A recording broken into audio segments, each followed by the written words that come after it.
দিন পর্যন্ত আমরা হজ করতে পারছি না, ততদিন পর্যন্ত আমরা কিছু আমলের মাধ্যমে হজ এবং উমরার সওয়াব লাভ করতে পারি। আমরা আজ এমন 5টি আমলের কথা জানবো, যেই 5টি আমল আমরা আমাদের নিজ জায়গায় বসে যদি করি, আল্লাহ রাব্বুল আলামিন এই আমলগুলোর বিনিময়ে হজ করে যে পরিমাণ সওয়াব আমি পেতাম, আমার অ্যাকাউন্টে, আমার আমলনামাতে ওই পরিমাণ সওয়াব আল্লাহ তাআলা লিখে দিবেন। প্রথম যে আমলের কথা বলবো সেটা হলো 5 ওয়াক্ত নামাজের পরে তাসবিহ পাঠ করা।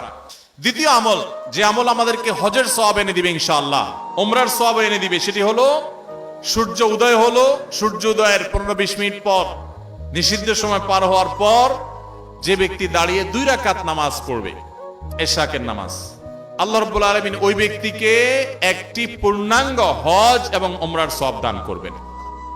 3 নম্বর আমল হলো যে যদি কেউ মসজিদে জ্ঞান অর্জন করার জন্য যায়, কোন ব্যক্তি যদি মসজিদে যায় কোরআন হাদিসের কোন জ্ঞান অর্জন করবার জন্য বা জ্ঞান দেওয়ার জন্য, শিক্ষকতা করবার জন্য, কানা লাহু কাআজরি হাজ্জিন তাম্মান হাজ্জাতুহু, তাহলে আল্লাহ তাআলা তাকে এমন একটা হজের সওয়াব দিবেন যে হজটা পরিপূর্ণ হজ। সুবহানাল্লাহ।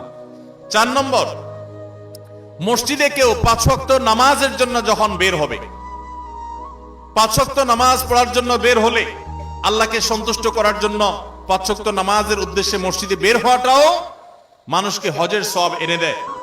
5 নম্বর আমল হলো মা বাবার সেবা এবং খেদমত করা। আল্লাহ তাআলা আমাদের সবাইকে কোরআন এবং হাদিসের সমস্ত নির্দেশগুলো, সমস্ত নিষেধগুলোকে মেনে চলার তৌফিক দান করুন।